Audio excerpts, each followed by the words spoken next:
Buongiorno a tutti, io sono Alfredo, benvenuti sul mio canale dedicato al fai da te. Oggi vedremo come applicare l'intonaco grezzo e l'intonaco fino tramite rasatura su una parete appena creata. Trattasi di strati di intonaco cosiddetti di arriccio e finitura. La rasatura di questi intonaci si applica sia a pareti grezze di foratelle che alle cosiddette coibentazioni termiche a cappotto. Il materiale utilizzato per questo cappotto interno sono dei pannelli di stiferite appena applicati che adesso andremo ad intonacare. Qui in alto a destra vi metterò il link al video che prevede la posa in opera del cappotto. Per l'intonaco utilizzerò una malta specifica per cappotti Mapetherm AR1 che può essere utilizzata sia per incollare i pannelli che per l'intonaco. Per l'intonacatura va interposta un'apposita rete porta intonaco che serve per evitare la segnatura lungo i giunti dei blocchi. Tuttavia, se volete una malta da intonaco normale, diciamo così, potete tranquillamente utilizzare la KC1 della Fassabortolo che svolge appieno la funzione di intonaco grezzo. Per meglio utilizzare queste malte andate a consultare la relativa scheda tecnica. Nel caso della KC1, per esempio, lo spessore minimo è di 10 mm. Quale che sia l'intonaco premiscelato scelto, andiamo ad effettuarne l'impasto.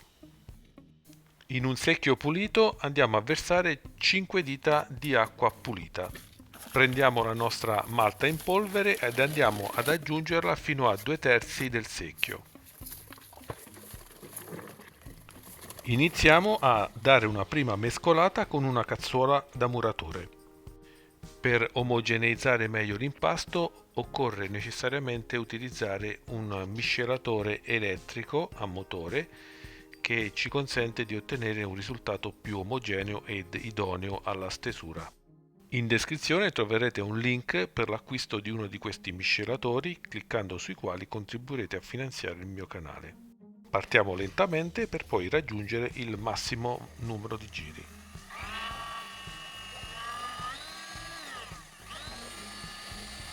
Se vi sta piacendo questo video, questo è il momento opportuno di dimostrarlo mettendo un bel like qui sotto e valutando anche l'iscrizione al mio canale sul fai da te. Grazie per il vostro supporto. Una volta che avremo ottenuto una consistenza cremosa del nostro impasto ed aver pulito l'attrezzo, siamo pronti per la fase successiva. Procuriamoci una rete porta intonaco, magari in fibra di vetro come questa, Mapegrid G della Mapei, altezza 133 cm. Questa rete serve ad evitare che si creino crepe o fesurazioni all'altezza dei blocchi della muratura. Una volta tagliata a misura della parete ed inserite queste graffette per il fissaggio sui pannelli, siamo pronti per effettuare l'intonaco. Utilizziamo una spatola americana liscia per stendere la malta.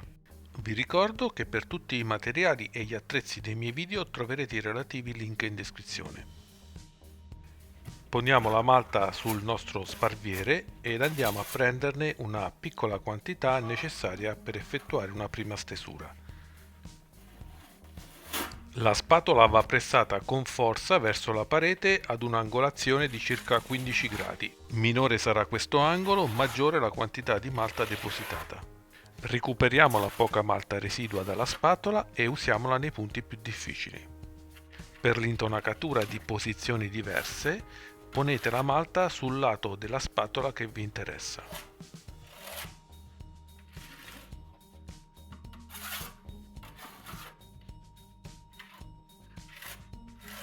Possiamo effettuare diverse passate sullo stesso punto in cui siamo già passati, cercando ciascuna volta di rendere la malta sempre più liscia.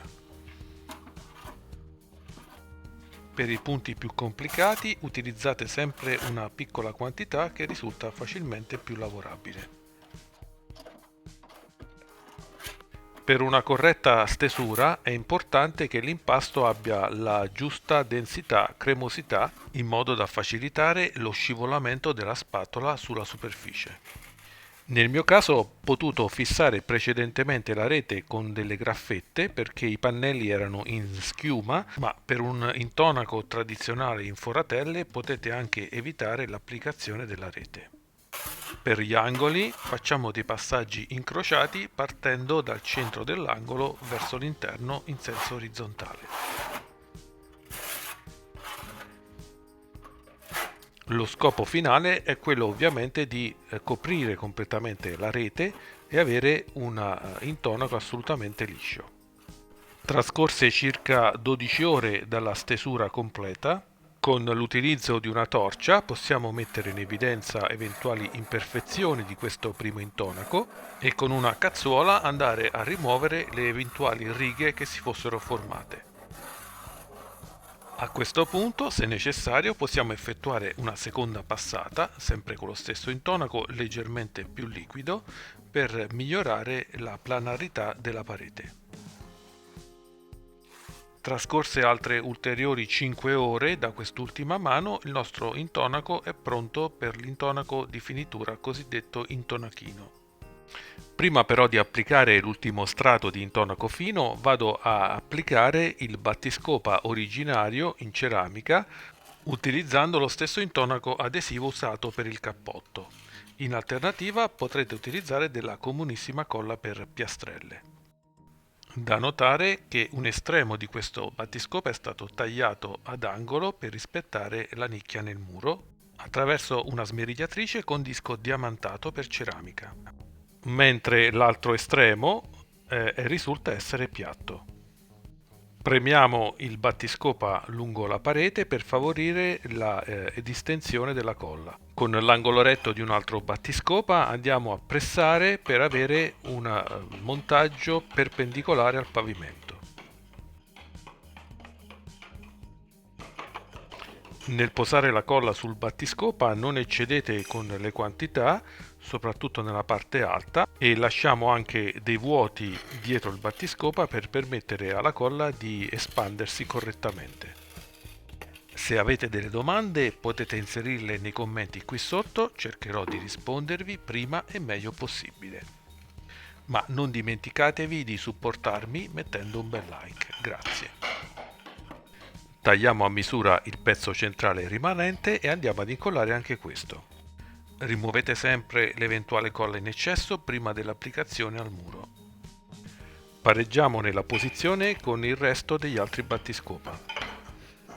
Una volta posato il battiscopa, passiamo alla fase successiva, alla posa dell'intonaco di finitura Fassabortolo IF18, un intonaco a base di calce e cemento bianco per interni, venduto in sacchi da 25, che può essere steso tramite rasatura fino ad uno spessore massimo di 3 mm.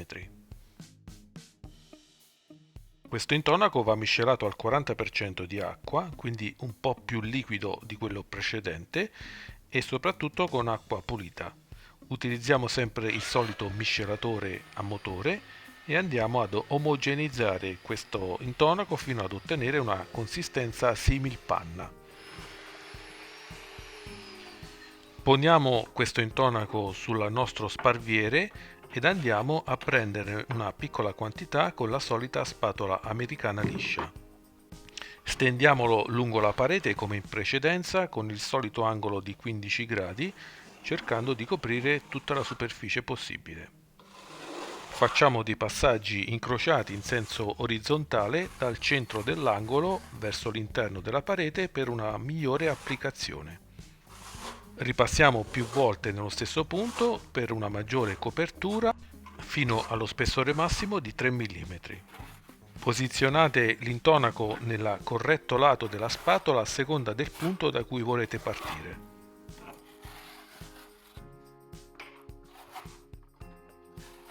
Nei passaggi successivi cercate di eliminare le righe che si sono formate nei passaggi precedenti in modo da avere un intonaco più liscio.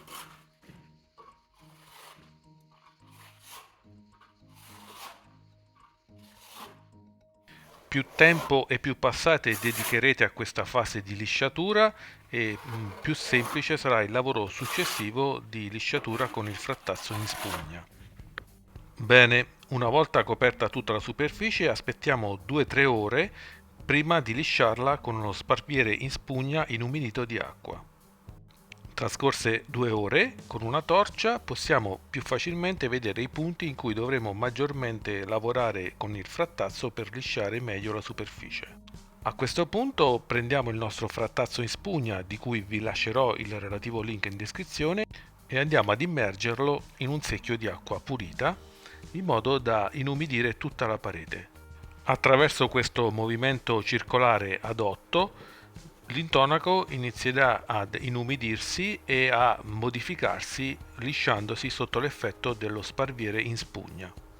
Nell'effettuare questa operazione cercate di evitare di insistere troppo in una zona per evitare di portare via l'intonaco appena steso. Inoltre potrete effettuare diverse passate a distanza di qualche ora al fine di migliorare la planarità di questo intonaco fino. Considerate che il tempo di essiccazione totale è all'incirca di 6-7 ore, oltre il quale non potrete più effettuare ulteriori passaggi di lisciatura. Una volta che questo intonaco lisciato si sarà completamente asciugato nel giro di qualche giorno, potremo andare a pitturare con la nostra tempera traspirante la nuova parete appena intonacata. Bene amici, anche per oggi è tutto, spero che questo video vi sia stato utile. Se è così, come al solito vi invito a mettere like e iscrivervi al canale. Io vi ringrazio per la visione e vi do appuntamento alla prossima volta.